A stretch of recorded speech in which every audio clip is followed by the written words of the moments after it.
Assalamualaikum warahmatullahi wabarakatuh. Halo, saya Njun Junaiti. Pada video kali ini, saya akan menjelaskan materi tentang dasar-dasar simulasi dan pemodelan.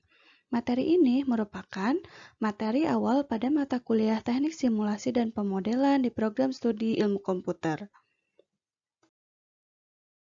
Setelah mempelajari mata kuliah ini, diharapkan mahasiswa mampu memahami dan menjelaskan kembali dengan bahasa sendiri tentang yang pertama, definisi simulasi dan model, yang kedua, bidang aplikasi simulasi dan pemodelan, yang ketiga, definisi dan tipe-tipe sistem, yang keempat, cara mempelajari sistem, dan yang kelima adalah klasifikasi model simulasi. Nah, sebelum kita mulai belajar, seperti biasa, jangan lupa, mari kita berdoa terlebih dahulu. Bismillahirrahmanirrahim. Rabbi zidni ilman, warzuqni fahman, waj'alni minas solihin. Amin. Nah, yuk kita mulai. Pertama, kita awali dengan mengenali apa itu simulasi. Simulasi merupakan peniruan operasi dari sebuah fasilitas atau proses yang biasanya dilakukan dengan menggunakan komputer.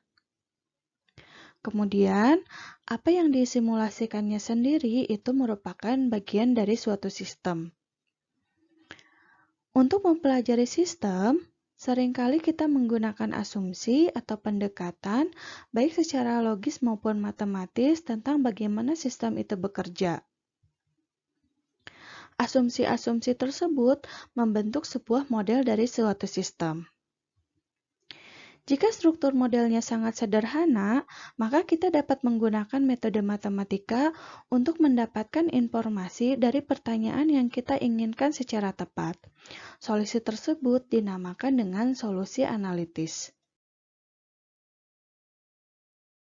Akan tetapi, kebanyakan sistem dunia nyata seringnya terlalu kompleks untuk memungkinkan dibuat model yang solusinya kita cari atau kita evaluasi dengan menggunakan metode analitis.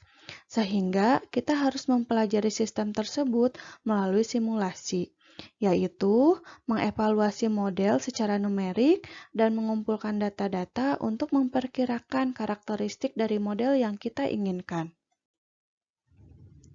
Sebagai contoh, sebuah perusahaan manufaktur sedang mempertimbangkan untuk memperluas pabriknya, tetapi mereka tidak yakin apakah potensi peningkatan produktivitas yang dihasilkan akan sebanding dengan biaya konstruksi.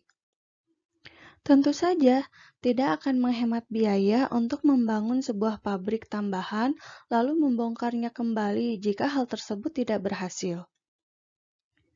Sehingga mensimulasikan operasi yang ada pada sistem saat ini, kemudian mensimulasikan bagaimana jika sistem tersebut diperluas akan menjadi pilihan yang tepat. Selain itu, selama proses simulasi, perusahaan juga dapat menyelidiki banyak masalah lain dengan cepat dan murah. Bidang aplikasi untuk simulasi sangat banyak dan beragam. Berikut kita akan melihat contoh-contoh dari beberapa jenis masalah yang telah menggunakan simulasi sebagai solusinya dan menganggap bahwa simulasi merupakan metode yang sangat cocok untuk digunakan dalam menyelesaikan permasalahan tersebut. Di bidang industri manufaktur, simulasi digunakan untuk merancang dan menganalisis sistem manufaktur. Sedangkan di bidang militer, simulasi digunakan untuk mengevaluasi sistem persenjataan militer atau kebutuhan logistiknya. Berikutnya, untuk menentukan persyaratan atau protokol perangkat keras yang digunakan pada jaringan komunikasi, serta menentukan persyaratan perangkat keras dan perangkat lunak untuk sistem komputer juga menggunakan simulasi. Selain itu, simulasi juga digunakan pada bidang transportasi untuk merancang dan mengoperasikan sistem transportasi, seperti bandara, jalan bebas hambatan, atau jalan tol ya, pelabuhan, serta kereta bawah tanah. Begitu juga dengan perusahaan yang bekerja dalam bidang jasa, mereka menggunakan simulasi untuk mengevaluasi desain jasa layanannya, seperti perusahaan call center, restoran cepat saji, rumah sakit, kantor pos, dan lain-lain. Kemudian, perusahaan-perusahaan yang ingin melakukan penyegaran pada proses bisnisnya juga menggunakan simulasi terlebih dahulu sebelum kebijakan baru yang dibuatkan benar-benar diterapkan. Untuk perusahaan-perusahaan yang memiliki sistem inventory, biasanya juga menggunakan simulasi untuk menentukan kebijakan pemesanan untuk barang-barang persediaan mereka. Simulasi juga digunakan untuk menganalisis rantai suplai dari suatu produk, yaitu dengan melakukan analisis kuantitatif, baik input maupun output antara perusahaan, harga, dan nilai tambah di sepanjang rantai pasokan. Itulah beberapa contoh bidang penggunaan simulasi. Simulasi adalah salah satu teknik riset operasi serta ilmu manajemen yang banyak digunakan, meskipun memang bukan yang paling banyak. Namun ternyata ada beberapa hambatan untuk penerimaan dalam penggunaan simulasi untuk skala yang lebih luas. Pertama, model yang digunakan untuk mempelajari sistem dalam skala besar cenderung sangat kompleks. Hal ini membuat program komputer yang digunakan untuk mengeksekusinya bisa menjadi sangat berat.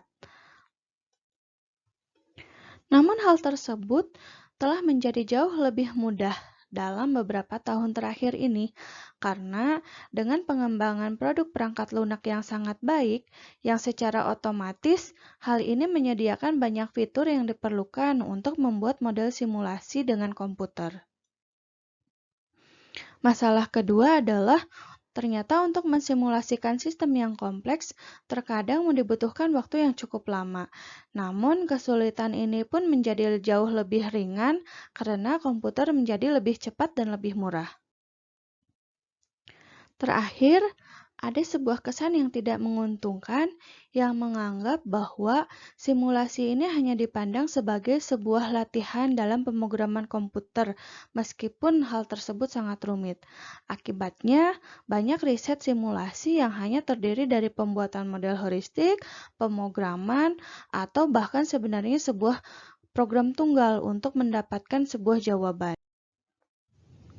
Sikap seperti ini yang mengabaikan masalah penting, yaitu tentang bagaimana validitas dari sebuah model yang dikodekan untuk membuat kesimpulan tentang sistem yang diminati, telah menyebabkan kesalahan dalam pengambilan kesimpulan pada banyak kasus. Oleh karena itu, seseorang yang mau menggunakan simulasi dalam penyelesaian masalahnya harus mengetahui metode simulasi yang benar.